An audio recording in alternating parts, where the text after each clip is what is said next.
Hello সবাইকে, তোমাদের সবাইকে শুভ জন্মাষ্টমী।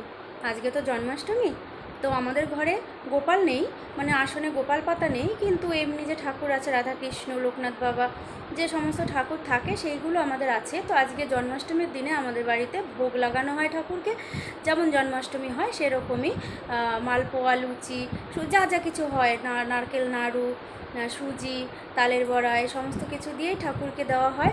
আর সন্ধ্যেবেলায় একটু পাঠ কীর্তন হয়।